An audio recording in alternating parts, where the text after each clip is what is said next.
আসসালামু আলাইকুম, কেমন আছেন সবাই? আশা করি আল্লাহর অশেষ রহমতে সবাই ভালো আছেন। আলহামদুলিল্লাহ আমিও ভালো আছি। শাহিনুর রেসিপিতে সবাইকে আরও একবার ওয়েলকাম জানাচ্ছি নতুন আরও একটি রেসিপি দেখার জন্য। আজকে আমি তৈরি করে দেখাবো মুসুর ডাল আর ঢেঁড়স বা ভেন্ডি দিয়ে তৈরি অসাধারণ মজার একটা রান্নার রেসিপি। এই রান্নাটা করা একেবারেই সহজ, অল্প কিছু উপকরণে ঝটপট করে তৈরি করে নেওয়া যায়, তবে খেতে কিন্তু দারুণ হয়। ভাত, রুটি, পরোটা যে কোনো কিছুর সাথে কিন্তু এটা খেতে ভালো লাগে। তো চলুন আজকে এই রান্নাটা আমি কীভাবে করেছি সেটাই দেখে নেওয়া যাক। আর আপনি আমার ভিডিওতে একটা লাইক করে চ্যানেলটি সাবস্ক্রাইব করে পাশেই থাকবেন আশা করছি। রান্নাটা করার জন্য আমি এখানে নিয়েছি 1 কাপ পরিমাণে মুসুর ডাল এবং তার সাথে নিয়েছি 400 গ্রাম পরিমাণে ঢেঁড়স বা ভেন্ডি। এই ভেন্ডিগুলোকে আগে থেকে আমি ভালো করে ধুয়ে পানিটাকে ঝরিয়ে নিয়েছি এবং তারপরে ঠিক এইভাবে করে কেটে নিয়েছি। আর কাটার পরে ধোয়ার দরকার নেই, বেশি পিচ্ছিল হয়ে যাবে। এই জন্য কিন্তু আগে থেকে ধুয়ে তারপর আমি কেটেছি এগুলোকে। আর এর সাথে নিয়েছি 2টা পাকা টমেটো, আর বাকি উপকরণগুলো আমি রান্না করতে করতে দেখিয়ে দেবো। তো রান্নাটা যেন তাড়াতাড়ি হয়ে যায় সেজন্য আগে থেকে আমি যেটা করেছি, এমন 1 কাপ ডাল নিয়ে আমি ভিজিয়ে রেখেছিলাম আধা ঘন্টা এবং তারপর ভালো করে ধুয়ে নিয়েছি। ভিজিয়ে রাখার ফলে এগুলো কিন্তু অনেকটাই নরম হয়ে গেছে, ফুলে গেছে। রান্নাটা ইনশাল্লাহ একটু তাড়াতাড়ি হবে। বিসমিল্লাহির রহমানির রহিম। প্রথমেই চুলায় একটা কড়াই বসিয়ে তার মধ্যে আমি দিয়ে দিচ্ছি 3 টেবিল চামচ পরিমাণে সয়াবিন তেল। তেলটা যখন একটু গরম হয়ে আসবে আমি এখানে রসুন কুচি দিয়ে দিচ্ছি। 2 কোয়া রসুন নিয়ে সেটাকে একটু কুচি করে রেখেছিলাম, দিয়ে দিলাম। আর দিয়ে দিচ্ছি এখানে আমি 1/3 কাপ পরিমাণে পেঁয়াজ কুচি। এবার একসাথে ভেজে নেব এই পেঁয়াজ আর রসুনটাকে একটু লাল লাল করে ভেজে নিতে হবে। চুলা গাছটাকে খুব বেশি বাড়িয়ে দিইনি আমি, এগুলোকে একটু ভেজে তারপর রান্নাটা করলে কিন্তু খুব সুন্দর হবে। তো দেখুন একটু একটু লাল হয়ে এসেছে, এমন হলে কিন্তু চলবে। তো এখানে এবার কিছু মশলা দেবো, সেজন্য আমি কিছুটা পরিমাণে পানি দিয়ে দিলাম। দিয়ে দিচ্ছি 1 চা চামচ লবণ, পরে লাগলে আবার দেওয়া যাবে। 1 চা চামচ হলুদের গুঁড়া দিয়ে দিলাম।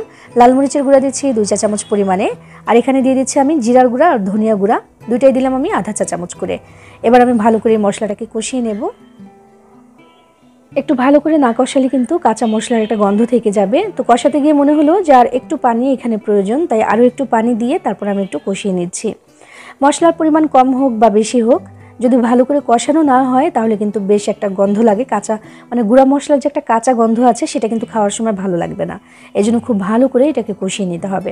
তো কষানোর এক পর্যায়ে এই পানিটুকু কিন্তু শুকিয়ে যাবে এবং দেখবেন যে তেলটা সেপারেট হয়ে এসেছে, ঠিক এমন।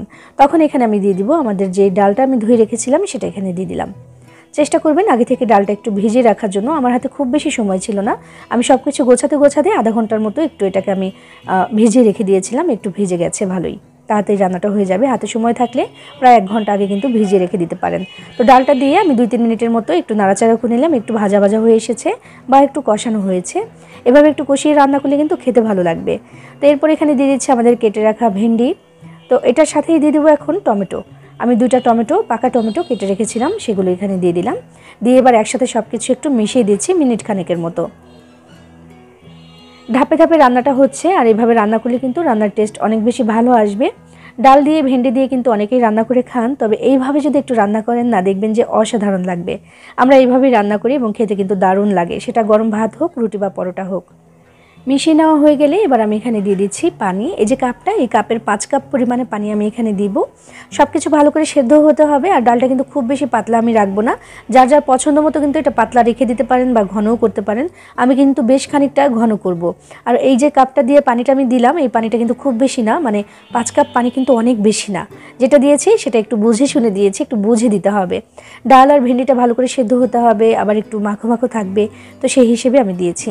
তো সব কিছু একসাথে মিশিয়ে দিলাম, পানিটা দিয়ে বলকটাও চলে এসেছে। এবার কয়েকটি কাঁচা পাকা মরিচ আমি এখানে দিয়ে দিলাম, আর পুরোটা 2 ভাগ করে ফেলিনি, মাথাটা একটুখানি চিড়ে তারপর দিয়েছি, যে গোড়ার অংশটা সেদিক দিয়ে একটু কেটে দিয়েছি, সুন্দর একটু ফ্লেভার বের হবে। তো এবার ঢাকনা দিয়ে ঢেকে তারপর আমি রান্নাটা করব এখন আমার পছন্দ মতো শুকিয়ে যাওয়া পর্যন্ত। তবে মাঝখানে কিন্তু 2-1 বার একটু নেড়ে চেড়ে দিতে হবে, যেন আবার নিচে লেগে টেগে না যায়, যেহেতু ডাল দিয়েছি তাই। প্রায় 10 মিনিট পরে আমি ঢাকনাটাকে তুলে নিয়েছি এবং নাড়াচাড়া করে দেখি যে ভেন্ডিটা কিন্তু প্রায় সেদ্ধ মতো হয়েই গেছে, ডালটাও ফুটে গেছে, তবে আর একটু ফুটা বাকি আছে।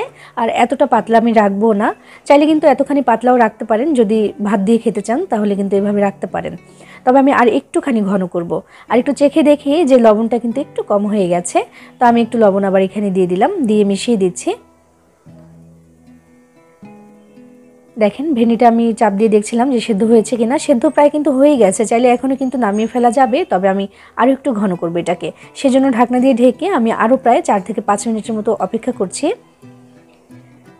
আমাদের রান্নাটা কিন্তু কমপ্লিট প্রায় হয়ে গেছে। আমি ঢাকনাটাকে তুলে নিয়েছি। এই যে দেখুন ঘনত্বটা, এই ঘনত্বটাও কিন্তু নামানোর পর আর থাকবে না। নামানোর পরে কিন্তু আরও একটু ঘন হয়ে যাবে, সেই হিসেবেই কিন্তু একটু দেখে শুনে তারপর নামাতে হবে। যদি আর একটু ঘন খেতে চান তাহলে আর একটু টানিয়ে নিতে পারেন, যদি আরও পাতলা খেতে চান তাহলে কিন্তু পানির পরিমাণটা আর একটু বেশি দিলেই হবে। তো আমার রান্নাটা হয়ে গেছে, আমি ফাইনাল টাচ দিয়ে দিচ্ছি, মানে একটু ধনিয়া পাতা কুচি এখানে আমি দিয়ে দিচ্ছি। এটা দিয়ে দিলে কিন্তু খেতে বেশ ভালো লাগে, তাই দিয়ে দিলাম কিছুটা পরিমাণে এবং চুলাটাও কিন্তু বন্ধ করে দিয়েছি।